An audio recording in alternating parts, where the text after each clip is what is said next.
CM Yogi Adityanath Saharanpur दौरे पर पहुंचे। उन्होंने राज्य में विकास कार्यों और कानून व्यवस्थाओं पर चर्चा के लिए सहारनपुर के पार्टी सांसदों, एमएलसी और अन्य लोगों के साथ बैठक की। इसके बाद सीएम योगी ने स्मार्ट सिटी योजना के तहत 381 करोड़ रुपए की 15 परियोजनाओं का लोकार्पण भी किया। कई योजनाओं के लाभार्थियों को प्रमाण पत्र भी वितरित किए। इस मौके पर सीएम योगी आदित्यनाथ ने कांग्रेस पर भी जमकर निशाना साधा और कहा कि कांग्रेस और समाजवादी पार्टी को भारत की विरासत पर गौरव की अनुभूति नहीं होती। भारत और भारतीयता आगे बढ़ती है तो इन्हें परेशानी होती है।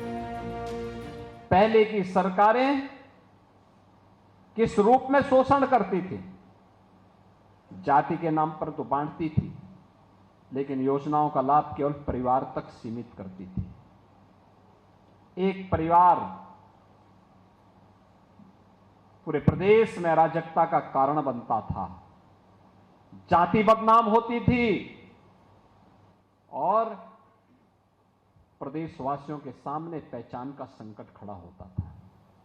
पहचान का संकट प्रदेशवासियों के सामने खड़ा होता था।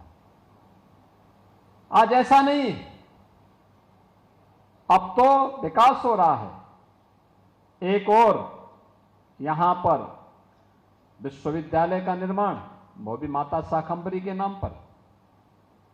विरासत के संरक्षण के लिए माता शाकंभरी मंदिर के कॉरिडोर के विकास का कार्य आपने देखा होगा, पहले वहां जाना ही कठिन होता था। अब तो बेहतरीन कॉरिडोर बन रहा है और कॉरिडोर के साथ साथ हम लोगों ने व्यवस्था की है कि एक एलिवेटेड मार्ग इस रूप में हम वहां तैयार करेंगे। सर्दी हो, गर्मी हो, बरसात हो, किसी भी सीजन में मां शाकंभरी का दर्शन करने के लिए सहारनपुर ही नहीं, देश भर का श्रद्धालु आकर के, जैसे आपने महाकुंभ में देखा होगा, पूरी दुनिया आई थी। 66 करोड़ से अधिक श्रद्धालु वहां पर आए।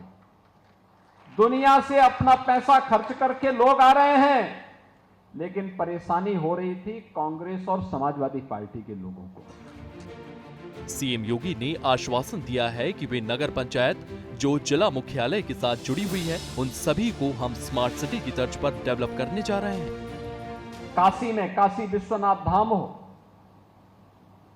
अयोध्या में श्री राम जन्मभूमि पर 500 वर्षों के बाद रामलीला का भव्य मंदिर के निर्माण का कार्य हो, महाकुंभ का भव्य और दिव्य आयोजन का कार्य हो, सुख तीर्थ के पुनरुद्धार का कार्य हो,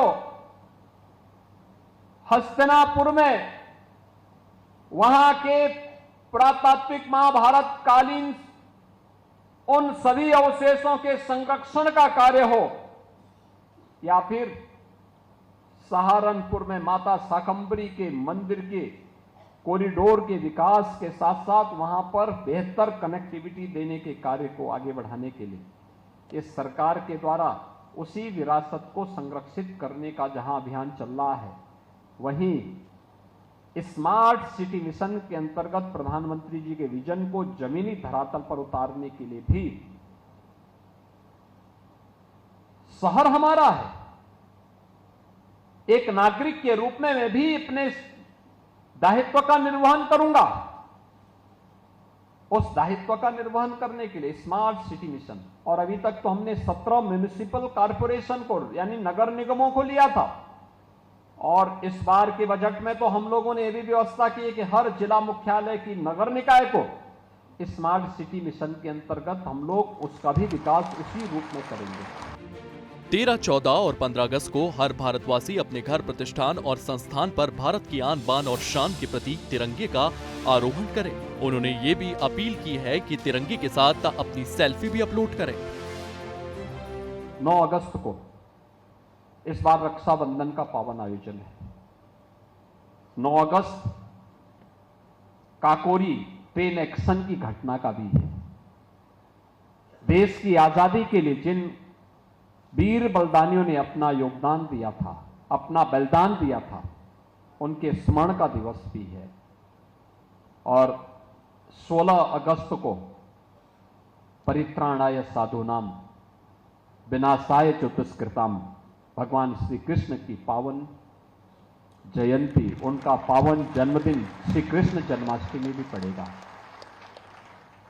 एक लंबी श्रृंखला पर्व और त्योहारों की आगे पड़ने वाली है। इन सब के साथ हम जुड़ेंगे। महत्वपूर्ण ये हमारा दायित्व इस सीजन में स्वच्छता का होना चाहिए। 15 को 15 अगस्त पड़ेगा, देश की आजादी का पावन दिन, लेकिन आजादी के एक दिन पहले विभाजन की त्रासदी को भी हम लोगों को झेलना पड़ा था। विभाजन त्रासदी का दिवस भी 14 अगस्त को पड़ेगा।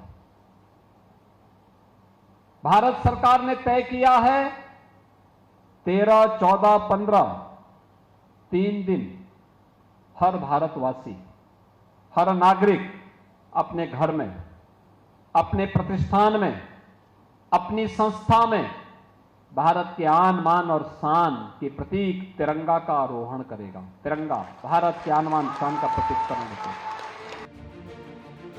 इस अवसर पर शहरवासियों में काफी उत्साह देखने को मिला। यह दिन सहारनपुर के विकास की दिशा में एक नए अध्याय की शुरुआत के रूप में देखा जा रहा है। सूर्य समाचार के लिए ब्यूरो रिपोर्ट।